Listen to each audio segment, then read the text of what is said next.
Welcome, everyone, to my channel. I'm Ben. Today, we step into a chilling rural tragedy. A bride to be found dead on Valentine's Day. Her blood trailing through the family home and a red jacket floating where no one dared to look, leaving behind only one haunting question. Who could commit such horror inside a household preparing for a wedding? Morning draped lightly over Gwewa village, the kind of soft countryside light that makes the hills look closer than they are and the red earth seem warmer than it feels. On Valentine's Day, February 14th, 2012, Lu Triu-tu rose with a purpose that had been denied to him for years. 39 years old, calloused hands, a quiet man who rarely asked for much. He finally had a day circled in his mind. New ID in the morning, a marriage registration in the afternoon, and the promise of a gentler future threaded between those two errands. He arrived at the township police office with a nervous energy that showed at the corners of his smile. Paperwork moved slowly in places like Guangwin, the prefecture city that administratively held Gwewa in its arms. He waited, rehearsing tiny domestic pictures, 2 bowls at breakfast, a patched blanket shared on a winter night, a voice calling from the doorway. When his name was called, he stepped forward and took the new card, as if it weighed more than it did. The plan was simple: go home, gather what needed gathering, and later that day walk with Do Hong Lei to register a marriage chosen deliberately for this state of love. He was almost at the door when the future buckled. The phone vibrated, a call from his father. On the line came panic, chopped by bad reception, the old man's breath jerking between words. Something had happened to Hong Lei. Maybe she had removed herself. He said a blunt village idiom for a life ended by one's own hand, then corrected, then doubted again. The call sputtered, stopped, returned. Questions collided in Triu-tu's throat. What do you mean, maybe? Where is she? Who saw? But the line fractured into static. The promise of the day went dim. He ran outside and flagged a motorcycle taxi. The ride back shook dust into his mouth and burned his eyes. Every turn of the road felt slow, then too fast, as if momentum could be traded for time. He reached the narrow lane to their house and saw the crowd, first neighbors, hovering at the edge of the yard, bodies held taut by curiosity and fear.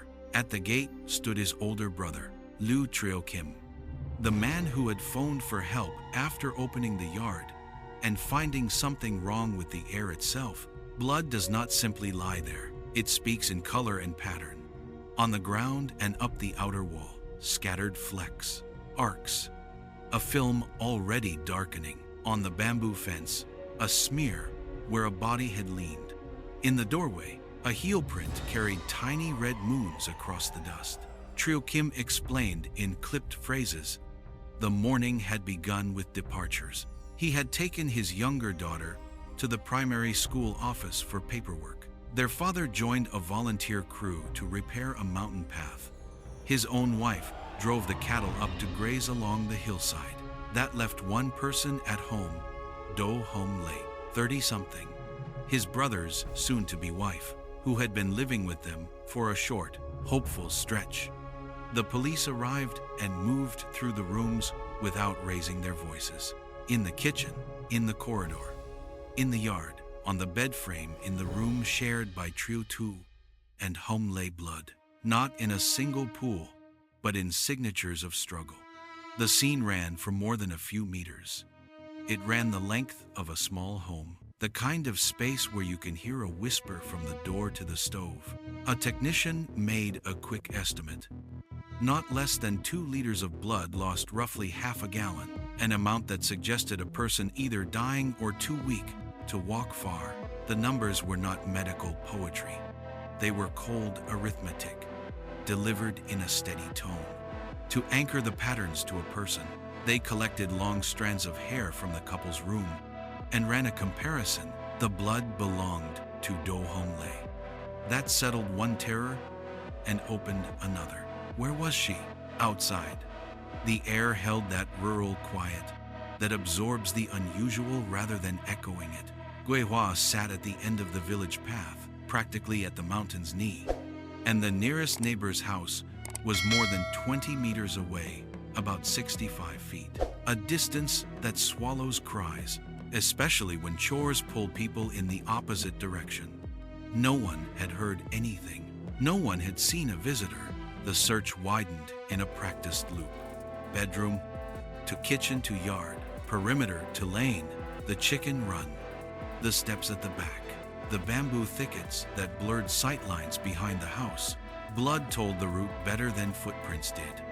A maddening breadcrumb trail, small drips spattering a tile, a smear where someone grabbed for balance, a congealed patch the size of a coin on the edge of a table, then a darker spread in the yard.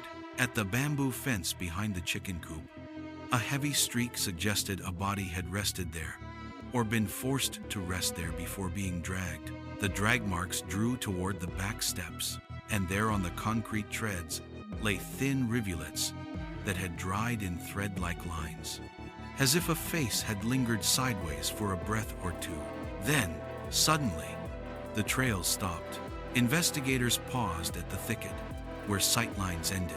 No tire prints, no gouged earth, no overturned soil to suggest a hasty burial. For a moment, the silence felt almost deliberate. Only then did someone turn toward the old-style latrine, the kind still common in remote villages. A pit with a simple cover, an open cesspool, whose stench is its own perimeter. The cover was pulled aside. A red down jacket floated near the surface like a terrible flower. They brought tools and care that could not be rushed. A rescuer descended, and with a patience that felt both cruel and necessary, they lifted what the jacket concealed. When the body finally came up, the day stuttered, allowing reality to settle piece by piece. It was Do Hong Lei. News moved through the village in waves. There had been no murder here for decades. This was the sort of place where theft meant borrowed tools, not returned for a week. Some whispered robbery, though nothing obvious was missing. Others leaned toward vengeance, the brutality of blows, and the desecration of tossing someone into a waste pit did not look like chance or panic. It looked like anger given a weapon and then given a hiding place. Inside the house, the scene spoke of improvisation rather than planning. Investigators collected multiple sticks of firewood, each stained, different shapes, different lengths, as if a killer had picked up whatever lay close at hand, then discarded it, then seized another, then another. That detail mattered. People who prepare to kill often bring what they need. People who lose control use what the room gives them. Somewhere in that difference lay motive and relationship. They began to fold the social map. Lu Chutu was a man whom life had made patient. In villages like Gihua, eligible women left for towns with better prospects. Sons remained, tending cattle, repairing paths, asking matchmakers to try again. That he had found Do Hong Lei felt like a kindness finally extended. She had moved in less than a month earlier, and the house had shifted around her more laughter at mealtimes, talk of dividing plots, an argument here and there about building a separate dwelling near the foot of the hill rather than on the upper terraces. These are not small arguments in the countryside. Land is both livelihood and hierarchy, a measure of whose voice carries at dinner. But then there is the morning itself, which narrows the field like a noose. The father was away, confirmed by villagers repairing the mountain path. Lu Triyu Kim was traced from school to shop to home by teachers, shopkeepers, and the route he rode with his daughter. Lu Chiotu left at around 8 in the morning on a motorcycle taxi, helped push a broken bike to a repair stall near the town, stopped to buy a new shirt for Hong Lei Valentine's Day as an excuse for tenderness, and reached the police office close to 10. Security cameras and market cameras placed him where he said he was. If the murder happened after the house emptied, and the patterns of blood suggested it did, then the window for an outsider's arrival was real. But the path by which they would come and go was painfully narrow. The police gathered these facts without theatrics. They treated the yard as a clock. Here, the first blows. There, the scramble. Beyond the fence, the collapse. At the steps, the pause. And finally, the pit. And underneath that clock ran a smaller, crueler measure. A woman's life reduced to liters and meters. To a trajectory that ends not in a hospital, but in a place designed to carry filth away. The choice of that place was not random. It was an attempt to bury a person in shame, to drown a name where people would refuse to look too closely. In the hours that followed, the house felt as if it had been emptied of air. Neighbors drifted from speculation to silence. Someone covered the bed frame with a cloth. Someone else scrubbed at a stain until it whitened under the brush, only to realize what could not be erased from the cracks. And in the center of it all stood Lu Triu Thu, the man who had set out to collect a document and return to a future, now holding a card that looked like mockery in his palm. Nothing about this was accidental. It was intimate. It was angry. And it began not with a stranger's footsteps, but with the 1,000 quiet biases and bargains that bind a family together until they twist. The room explained itself before anyone spoke. A chair on its side, a table knocked askew, blood traveling in commas and crescents across the doorframe. On the cabinet's surface, a small pooled circle the size of a coin sat dark and stubborn. On the floor, scattered drips sketched the stuttering path of someone trying to stand and failing. Nothing looked rummaged. Everything looked fought over. Taken together, the scene said what no witness had. Do Hong Lei had been attacked here, overpowered by someone who did not need to search for valuables, because rage was the only prize worth taking. From those signs, the first profile came fast and wrong. The sheer force implied a strong adult, likely a man, somewhere between 20 and 40, an inference investigators sometimes make when the blood loss is heavy and the struggle spans a room's length. The calculation had no romance in it. A spread of impact spatter in the bedroom, transfer stains along the corridor, and then that thread of droplets into the yard. A technician, measuring with nothing more than experience and the eye, estimated not less than 2 liters, spilled roughly half a U.S. gallon, and concluded what everyone feared. The victim could not have walked far on her own. The timeline narrowed like a vice. The last family member to leave the house that morning was Lu Tuyo Kim, who had taken his younger daughter to the primary school to handle enrollment paperwork. Investigators pegged the assault window to after 8 in the morning, when the homestead stood empty except for Hong Lei. If there were screams, the hill ate them. Guihua village sits in a pocket at the end of the lane, its back pressed to the mountainside. The nearest neighbor is more than 20 meters away, about 65 feet, a distance that turns emergency into rumor. The patrol canvassed doors anyway. Heads shook. No one had heard a thing, so the house itself had to testify. Investigators treated the bedroom as origin. There, the first blows. There, the toppled furniture. There, the shift from panic to flight.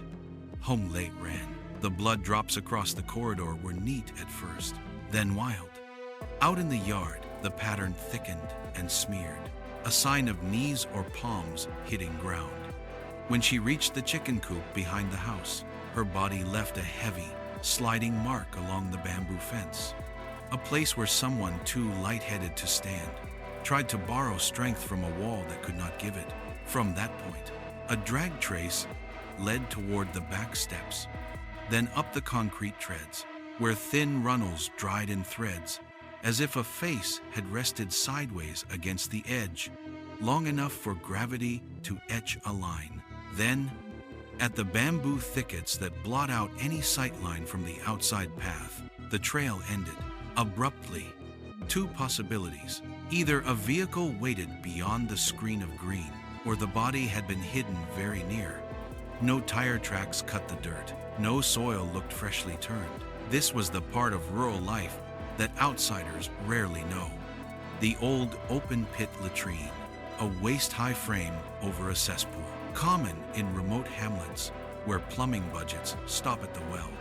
The cover moved, the breathless reek rose, and what floated up from the dark was a shock of color, a red down jacket, blooming in filth like a flower that should not exist. A responder went down with a rope and care, and when the body surfaced, the quiet at the edge of the crowd broke into a sound that was not quite a cry. It was Do Hom Lay. News rippled through Guihua like wind over terraces. Some muttered robbery. Others scoffed. Nothing of value was gone, and the house did not bear the clumsy signatures of thieves. The violence looked personal.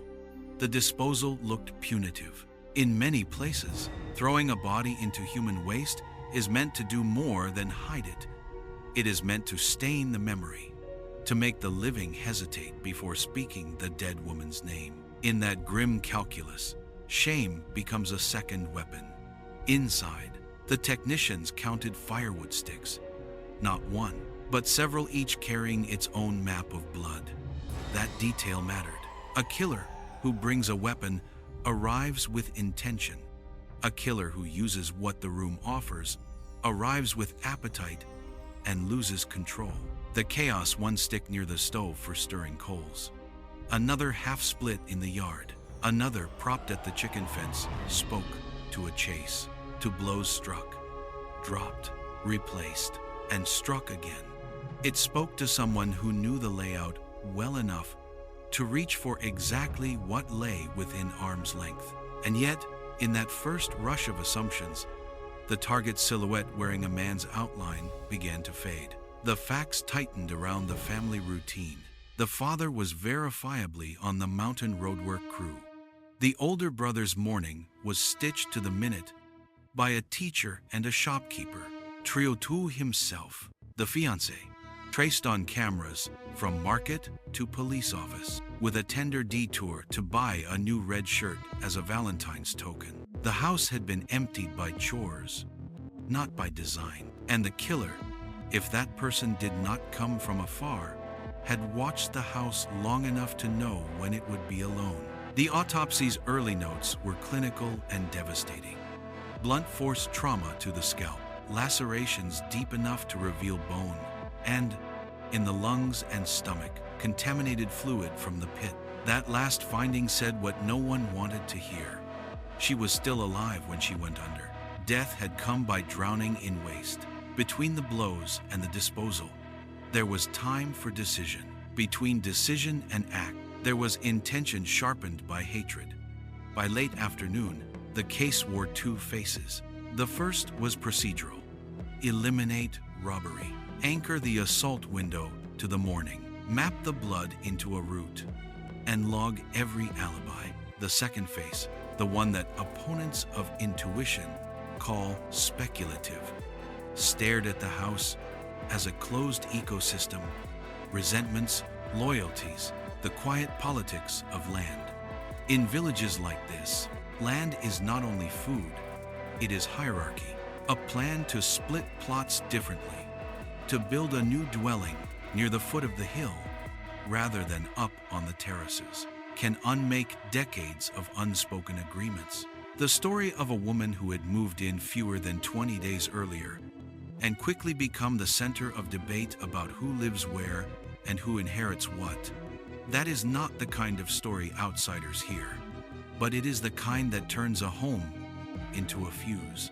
What remained in that first phase were simple facts spoken in a calm voice, and the weight they carried when laid side by side, a room that showed no theft and every sign of a fight.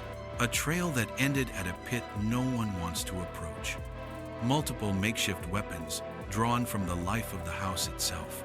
No witness, no scream, but a perfectly timed opportunity when the property stood empty. All of it pointed away from random malice and toward something intimate, born of proximity and pressure. When the officers finally stepped back across the threshold, they left their tape and their chalk, and the comfortless promise to return. The crowd thinned, the dusk gathered, and in the doorway, a man still held a brand new card, meant for a wedding, and tried to remember how to breathe. The conclusion that this was not a robbery settled like dust after a storm slowly, but everywhere at once. No drawers yanked, no money boxes pried, no lacquered cabinet split open like a chest cracked by greed. What the house showed, instead, was velocity and will. Furniture shoved out of the way, a path of blood that began at the bed and staggered across a corridor, and the brutal punctuation of blows that left the scalp torn to the bone. The autopsy would later affirm what the rooms already knew. She had been beaten, she had been dragged, and in the lungs and stomach, doctors found filthy liquid from the latrine, proof that Do Hong Lei was still alive when her face went under and breathing became choking. The cause of death was drowning in human waste, a choice that spoke not only of concealment, but of hatred sharpened into humiliation. They counted firewood sticks the way one counts spent shells after a firefight here. One by the stove used to stir coals, there one half split in the yard. Another braced against the chicken fence, each wearing its own constellation of blood. That inventory changed the silhouette of the killer. This did not look like someone who arrived with a weapon and a plan. It looked like someone who kept grabbing what the room offered, as if a quarrel had flared into violence, as if each chase and blow had been improvised rather than premeditated. In that improvisation, the investigators saw relationship. If you argue with a stranger, you do not move through a home this efficiently. If you argue with someone you know, the house becomes a map you both can read. So the question tilted. If not theft, then who came into the Liu household that morning? And did that person know Hong Lei? The answer would not be found in footprints at the edge of the yard. It would have to be pulled from the life she had before she walked into Guihua and into this family's orbit. Her world outside the village began in Tri Yu Thien, a district of Quang Nguyen that wore its poverty plainly. The kind of place where crops dictate calendars and quarrels are carried in the body like stones. She had been a farmer's daughter, then a wife, then a mother. The marriage curdled, the man gambled, did not work, and let the house's thin margins fray to threads. They split 2 years before the murder. Not cleanly, but through filings and withdrawals, a paperwork tug-of-war that left bruises of its own. When it was done, she left the 16-year-old son with his father and went to find work elsewhere. The decision angered the man she had divorced. He told neighbors she was selfish, that she cared for herself before her child. He called, he asked to try again, and she said no. When he learned she would marry another man, the resentment sharpened. On paper, this made him a suspect with motive and proximity. In a story like this, the ex-husband is the old shadow that investigators are required to stand under. But shadows must match shapes. He worked at a construction site on the edges of Quang Nguyen, 15 kilometers from Guihua, a distance that sounds longer than it is and shorter than it feels, about 9.5 miles that a motorcycle could cover in half an hour if the road were clear. On the morning of the murder, foreman and co-workers saw him on site, tools in hand, piece by piece. The alibi held. You can lie about love. It is much harder to lie about a foreman who signs your time card and a crew that watches you lift rebar in the heat. They scratched his name from the list. Still, the past did not end with a divorce. Between that ending and the beginning, with Liu Triu, there were 3 boyfriends. None parted gently. Not amicable was the polite phrase. Angry was the honest one. Each received the same attention. Each carried, in theory, the capacity to follow a woman into a quiet village and ask for one more conversation that would dissolve into force. The first man was easy to timestamp. That morning, he stood in the city square with fruit and flowers, rehearsing a proposal to a new girlfriend, while a friend filmed the surprise. There were witnesses. There was video. There were the kind of happy shouts that echo off buildings and press a date into memory so firmly that you cannot move it even if you try. He could not have been in two places at once. The second man answered to a factory clock. Those places eat mornings and afternoons in equal measure. And on the day that mattered, his name winked green on an attendance screen as he badged in and out. The system is indifferent to romance. It recorded him there. The third was on a tour in Beijing, the kind of group trip where photos tumble onto social media in real time. In travel, witnesses multiply whether you want them to or not. A bus full of people becomes an accidental jury. He, too, was woven into a day that simply did not fit the village's timeline. They fell away, one by one, men who had loved or hated her, but who could not possibly have set foot on that yard when the house stood empty. With the outside ring thinning, the investigators returned to the center, to the quiet geometry of family.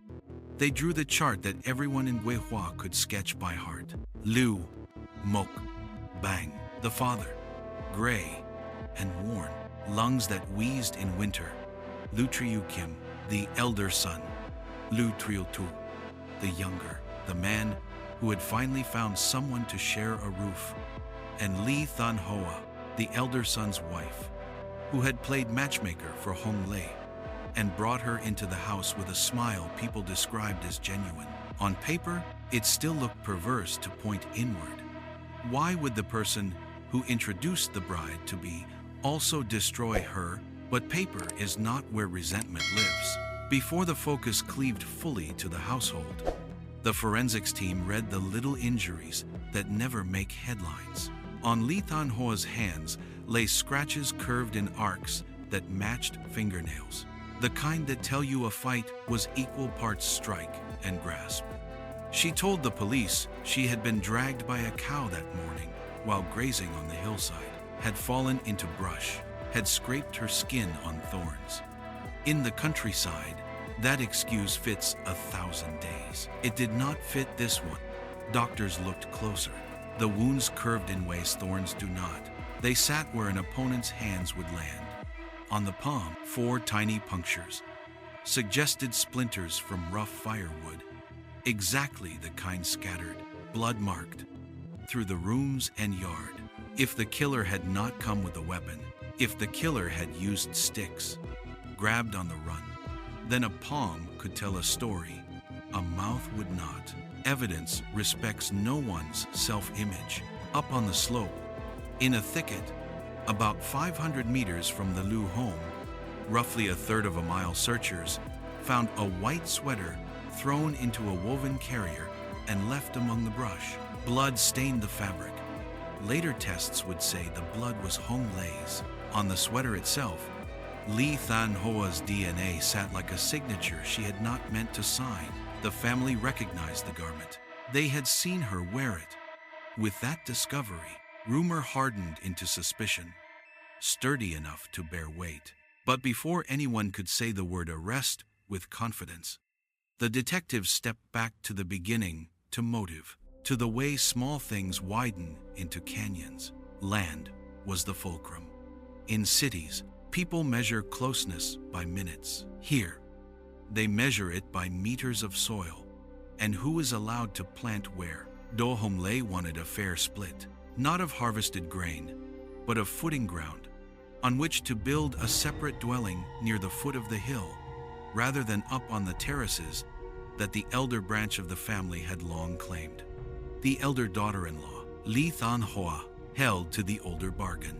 The first son's household had been promised the major share years before, a substitute for a bride price they could not pay. To unravel that now, after she had given the family more than a decade, after she had raised a child under that roof, felt like more than a change of plan. It felt like being erased. It is not always the large betrayals that set a match to dry grass.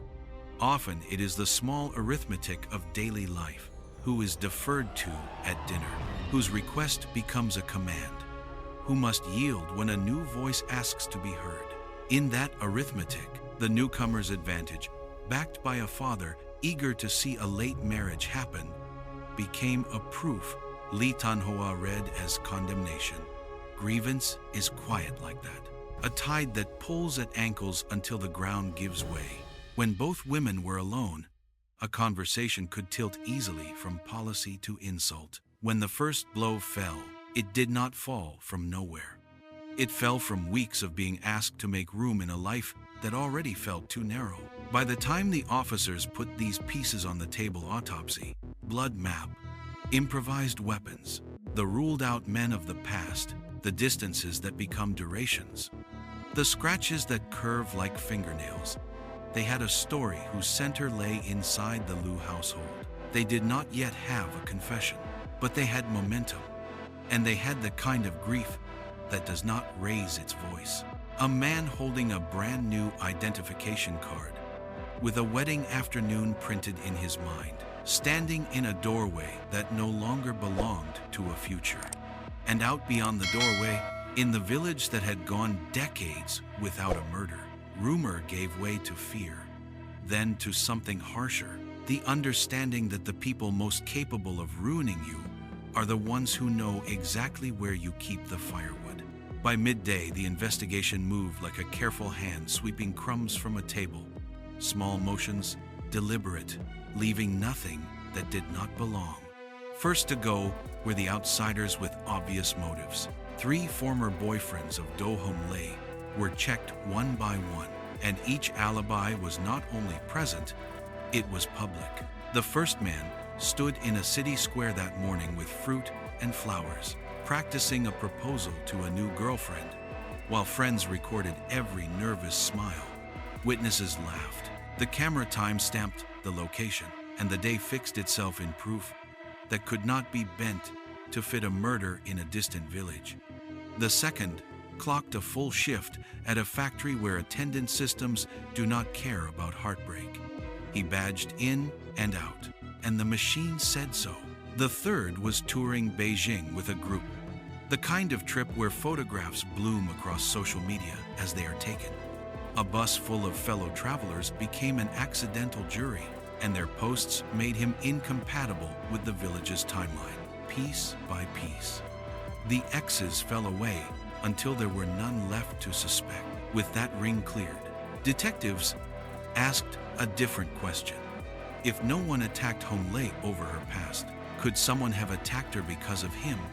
Because of Lu Triu Tu, a revenge meant for the fiancé, delivered to the bride-to-be. They sifted through Triu Tu's personal history, expecting jagged edges. Instead, they found endings that were ordinary and, crucially, far away. Former girlfriends who had moved on, married men with better prospects, built steady lives, and were nowhere near Guihua on the morning that mattered. The hypothesis folded, so the circle tightened to the place no one wants to look inside the family. On paper, the Liu household was simple enough to draw. The father, Liu Mokbang, elder son Liu Trio Kim, and his wife Li Tanhua, and the younger son Liu Trio Tu, who at 39 had finally come to the edge of marriage. In villages like this, kinship is not just proximity, it is obligation, inheritance, the arithmetic of who yields to whom at the dinner table. That arithmetic was about to matter. They began with the father, because respect does not preclude rigor. Liu Mokbang was in his early 60s, 63, the neighbors said, with lungs that whistled in winter, and a life bent by farm work. On the morning of February 14th, he was not at home. He was up on the mountain path with villagers, repairing the road. Too many eyes placed him there for the story to be a lie. Age, illness, and distance removed him from the circle of suspicion. Next came the elder brother, Liu Triu Kim, the man who had called the police. Could a reporter of the crime be its author? It is a fair question. and it has ugly precedents. But his morning unraveled into verifiable stops. He had taken his younger daughter to the primary school to complete enrollment paperwork. Around 10:30, he headed back, detouring at a small shop to buy notebooks and pens, then reached home to find the yard red-marked and wrong. Teachers remembered the visit. The shopkeeper remembered the purchase. Timings matched. He was crossed off. That left two figures at the center of a shrinking diagram: the groom, Lu Chiu-tu, and his sister-in-law, Li Tan-hoa, the very woman who had introduced Hong Lei to the family. On its face, suspecting a matchmaker of murder sounds perverse, yet resentment rarely grows on faces. Neighbors fed the police the kind of overheard fragments that are too sharp to ignore. Hong Lei scolding Chiu-tu for being poor, calling him useless, his voice low, promising to earn more, pleading for her not to leave. Domestic words cut along private seams. If humiliation curdled into violence, who in the house carried it? At this point, the case held two tensions at once. The man's silhouette, born of the brutality at the scene, still floated at the edge of perception. And yet the alibis for the men in this family were hardening into steel. Chiu-tu himself would have to be tested against cameras and clocks.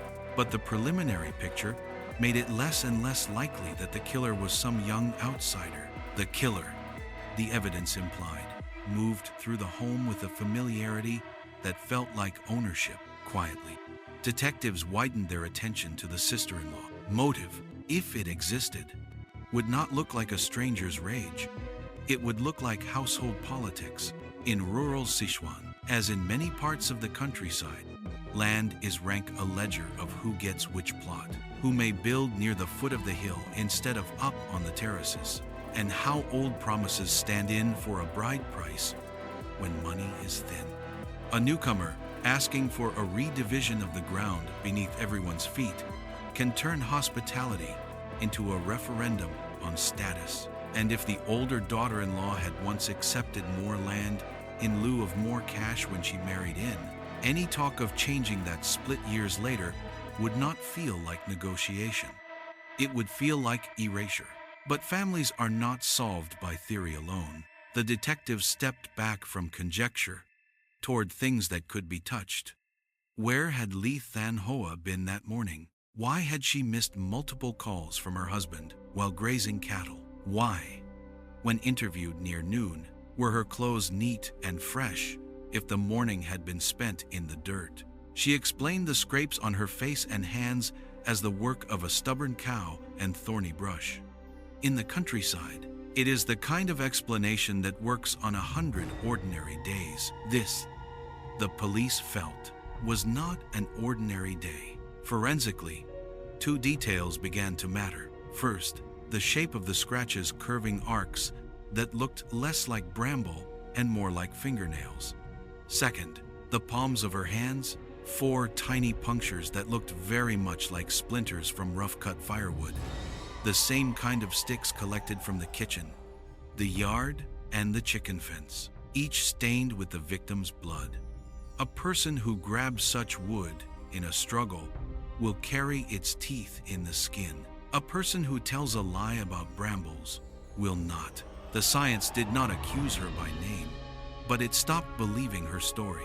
The case, now, was breathing through 2 lungs: opportunity and resentment. The former was clear. The house was empty after 8 in the morning. The nearest neighbor sat more than 20 meters away, about 65 feet beyond earshot, if the wind asked the hills to keep a secret. The latter, the resentment, was the glue that made the map stick together. A new bride-to-be. Fewer than 20 days under the roof. Already at the center of decisions about who gets which ground. Taken together, those lungs began to form a voice. It did not yet speak a confession, but it was starting to say a name. In the next movement, detectives would chase the last hard alibi left to test Chiu-tu's route through town, from the broken motorcycle to the market and the police office, and then follow the splintered trail back to the hillside above the Lu home.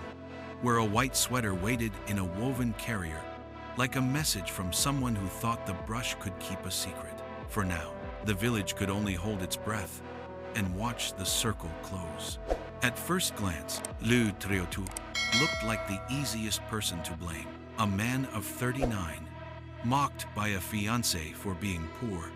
Pride can curdle into fury, and fury can become something you cannot take back. Some neighbors even noticed how composed he seemed. Too composed for a man who claimed to have panicked when his father phoned him with the worst news a groom-to-be can hear.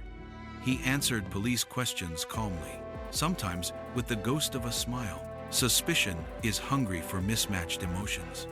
It feeds well on a steady voice. The investigators did what good investigators always do. When feelings start to point like compasses, they checked the clock. The day began. For Triotu, at about 8 in the morning, when he caught a motorcycle taxi toward town. Near the outskirts, the driver, an acquaintance from Guihua village, broke down. Courtesy and embarrassment tangled. Triotu helped push the bike to the nearest repair stall, reaching it at around 20 minutes past 8. From there, he hired another motorcycle, swung by the market to buy a new shirt in red, a small Valentine's token for Do Hong Lei, and continued to the police office to collect his new identification card. Arriving close to 10, he waited, took the card at about 10:30, and stepped outside.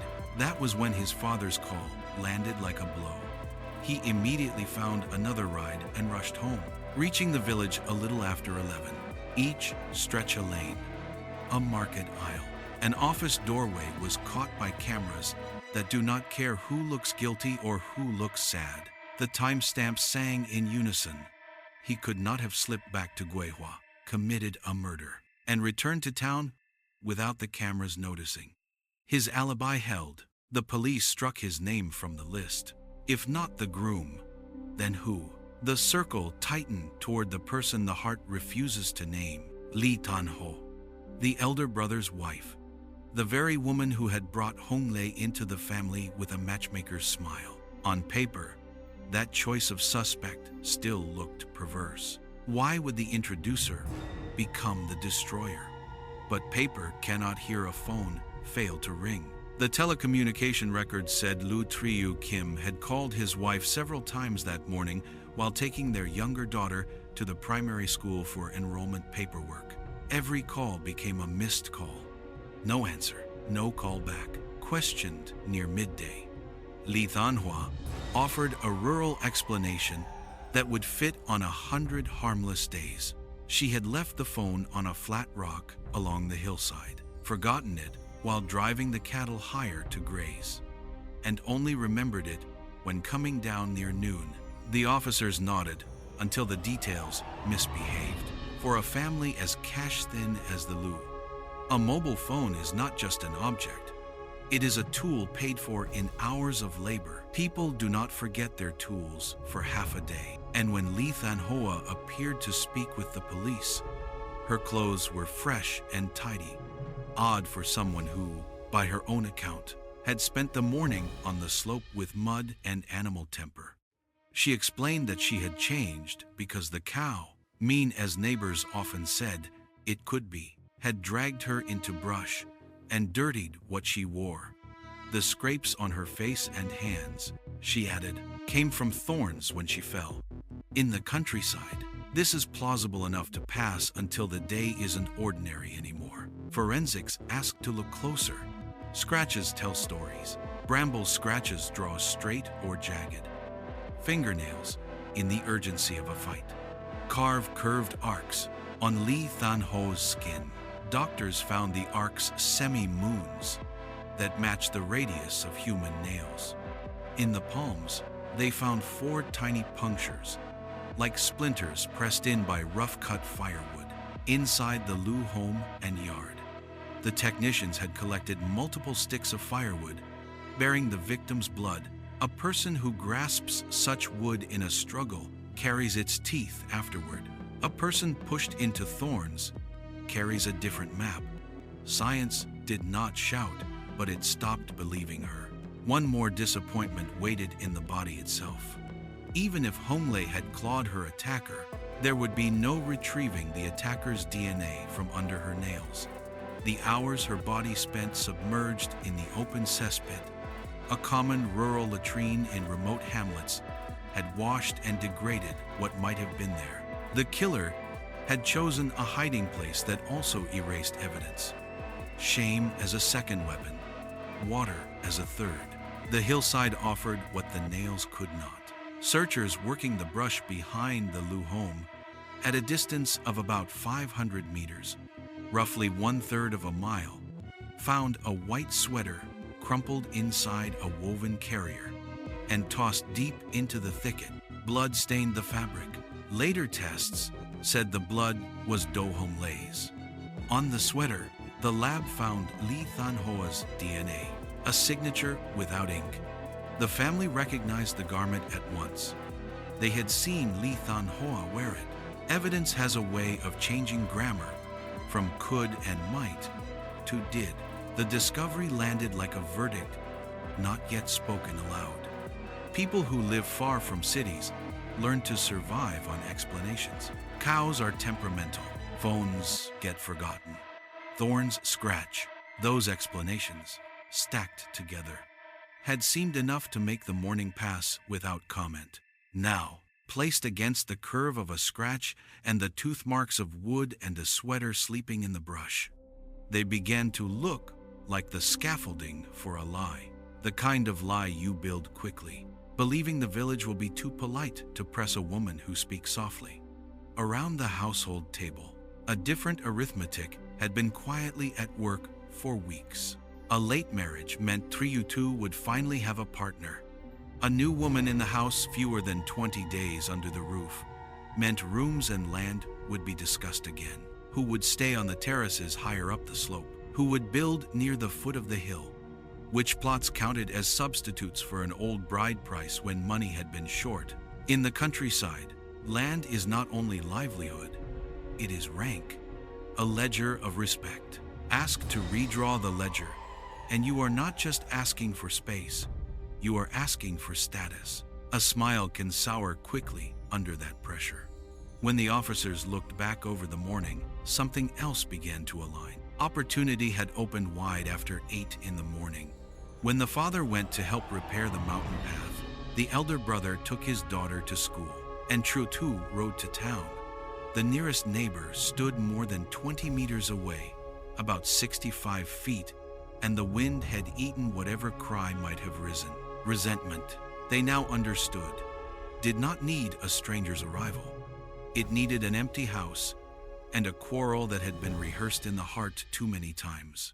Put the two together, and you could move through rooms with the ease of habit, picking up whatever piece of wood lay closest, striking, chasing, striking again, then dragging a bleeding woman toward the back steps and out of sight. By late afternoon, the case was no longer a question mark, but a narrowing corridor. Triutu, whose steady voice had made him look strange in grief, had a camera-stitched alibi from the market to the police office and back toward home. The elder brother had timestamps from a teacher and a shopkeeper. The father had a mountain of witnesses on the roadwork crew. The only story left resisting the weight of detail was the one told by Li Thanhua.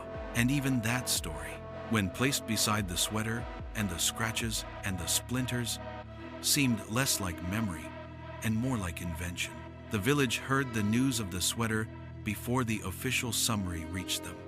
As always, information travels fastest on the path between wells.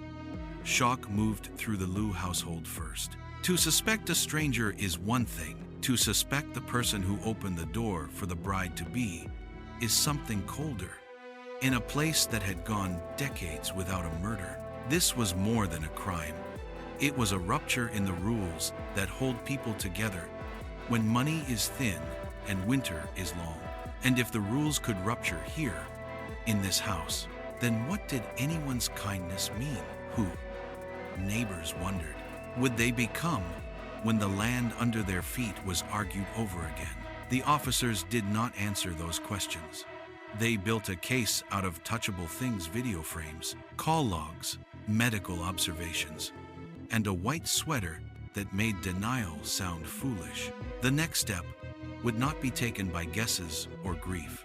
It would be taken by handcuffs and a slow walk down a lane where everyone could see who wore them. The interview room was lit in that careful way. Police prefer bright enough for video clarity, flat enough to drain drama from faces. When Li Thanhua took her seat, an officer asked politely, almost gently, for her to turn her palms up. She obeyed. The camera drew close. On the right palm, the dominant hand. The lens found what the case had been groping toward all morning. 4 tiny punctures, 3 clustered in the center, 1 edging toward the index finger. The kind of marks rough firewood leaves when splinters bite deep and stay. A forensic doctor murmured the plain language of experience. Split logs are not smooth. Their torn edges carry teeth. You grasp them hard in a struggle, and the wood leaves a signature. Paired with the curved nail scratches on her hands and face lines that looked nothing like bramble, those punctures stopped being a curiosity and became an argument the body was making against its owner. Li Thanhua watched the screen as if it did not belong to her. When the tape paused, her resistance did, too. She confessed. Her first words were not about the morning of the murder, but about a mistake hers, she said, and she wanted it on record. She had been the one to bring Do Honglei into the Lu household. It had happened in the slack season after harvest, during a mild winter afternoon in Kwangwin, when she finished a shift waiting tables and drifted to the city square to rest her feet. Another woman sat beside her. Strangers' small talk turned friendly talk. Numbers were traded. Within days, the new friend Do Honglei spoke of a divorce, of living alone, of wanting to begin again. A thought opened in Thanhua's mind, the way paths open when you crest a hill. Her husband's younger brother, Liu Tiutu, was 39 and still unmarried. What if? She sent him Honglei's number and told him to call. The match was hers. The romance quickened. Within weeks, Triyu Thu brought Honglei home for the Lunar New Year, on the 25th day of the last lunar month, a date families use to gather and soften old edges. The Lu house brightened instantly. The father praised the newcomer's filial politeness. Meals ran longer. Plans widened to include a wedding. From the doorway, Thanhua smiled. Inside her chest, something tight began to twist. To understand the twist, you have to read the village ledger the way villagers do. 12 years earlier, when Lu Tiuqi married Li Thanhua, the household had been poor. Instead of a proper bride price, the family promised the elder son the larger share of land and the right to the main house. That promise is not ink, it is memory, binding a family together. For a dozen years, she had lived under it, worked under it, raised a child under it. Then came Do Honglei, less than 3 weeks into the home, and she said what seemed fair to her, split everything equally, 1/2 to each couple. Worse for Thanhua, Honglei wanted not far terraces for grain, but the house ground at the foot of the hill, the address that means status in a place where addresses are measured in meters of slope. When the older bargain surfaced, Honglei mocked Triyu Thu, called him poor, weak, a man with nothing to bring into marriage but promises. If the land did not change, she said, the wedding would not happen. Pressure bends elders. The father, facing the possibility that his younger son would age past marriage, yielded. The family would reallocate. More of the residential plot at the foot of the hill would go to Triyu Thu and his future wife. Out loud, Thanhua said, little daughters-in-law in places like Guihua village do not set the rules of inheritance. But inside, she felt the floor slide. To grant the newcomer what had once been her compensation for a missing bride price was to say out loud, that her decade counted less than 3 weeks of someone else's charm. She smiled, she cooked, she waited, and she disliked Hong Lei more each day she had to pretend not to.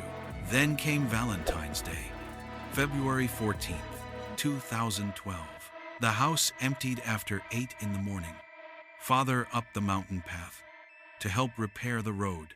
Elder brother to the primary school with his young daughter. Triyu Thu to the market, and the police office to collect his new identification card. Than Hoa took the cattle higher up the slope to graze, then realized she had forgotten her phone. She cut a short path along the hillside and returned toward the house.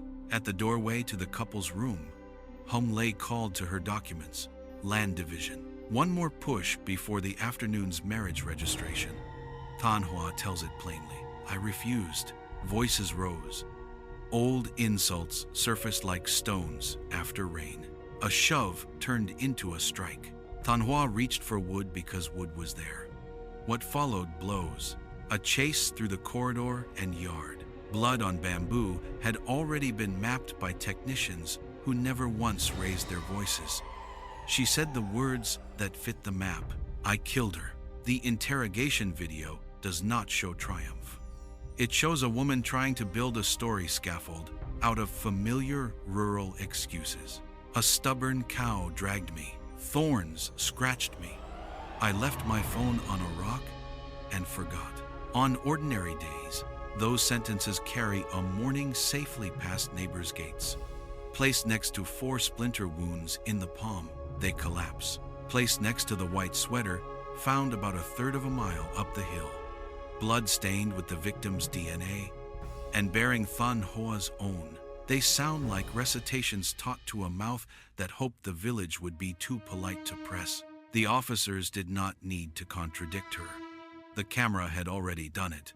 Still, she wanted the record to hear her grievance before it heard her guilt. She spoke of being erased of a bargain that had bought her entry into the house, being repriced the moment another woman's desires arrived. Of working a decade, only to find that a new pair of chopsticks at the table weighed more than her years. None of that justifies what happened on the concrete steps and at the pit.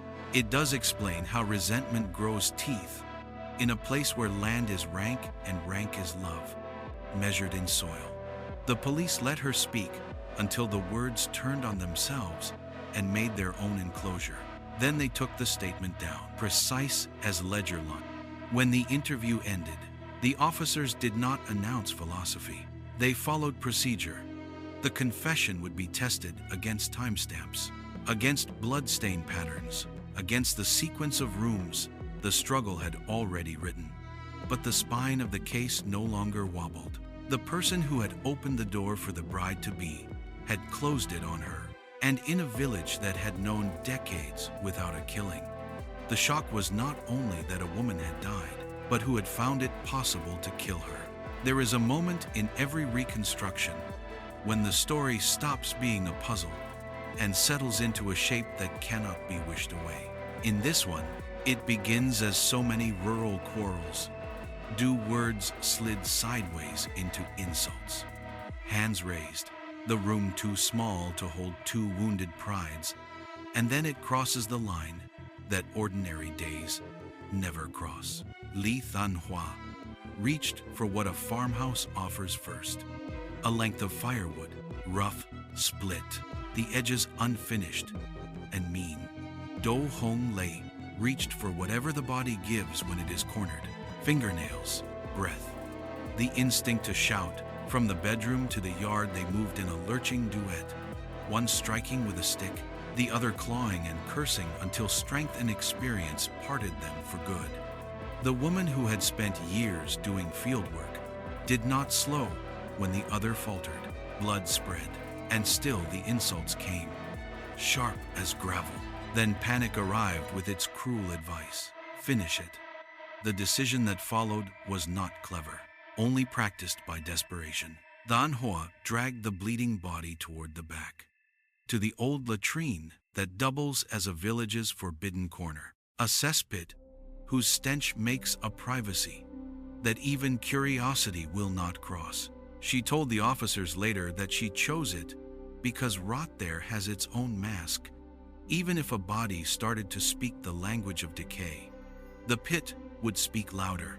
She tried to use the stick as a tool of silence one last time to push the red down jacket under, to force the color down where color does not belong. But the jacket floated, sledging back to the surface like a terrible bloom. So she shut the cover, left the yard, climbed the hill for the cattle, and manufactured an alibi out of distance and time, trusting that missed calls could be explained by rocks and forgetfulness. The camera, much later, would fill in the rest. No alibi, however, survives the ritual that follows a killing, the counting, the measuring, the writing down, and no ritual outweighed December 6, 2012, when the Intermediate People's Court of Guangyuan said the sentence out loud, death, with a 2-year reprieve, a stay that in local practice is both punishment and a bleak chance to grow old under supervision rather than end at a stake. The court named the crime what it was, intentional homicide, and returned the village to itself with a verdict that felt less like law and more like an obituary for the rules that used to hold the Liu household together. After the sentence, the narrative widened the way fields widen beyond a bend. The case did not end in that room. It broadened into a lesson people were unwilling to learn. Than Hoa had not begun as a villain. She had, by her own account and by the family's memory, acted first as a matchmaker with good intentions, hoping to lift a man she called brother out of the age where marriage prospects collapse into resignation. Intention, though, does not inoculate anyone against status math. Once Hong Lei entered the house and asked to redraw the lines equal shares, a claim to the residential ground at the foot of the hill, the kind of address that announces rank without saying a word. The older bargain with the elder son's branch stopped being history and became a wound.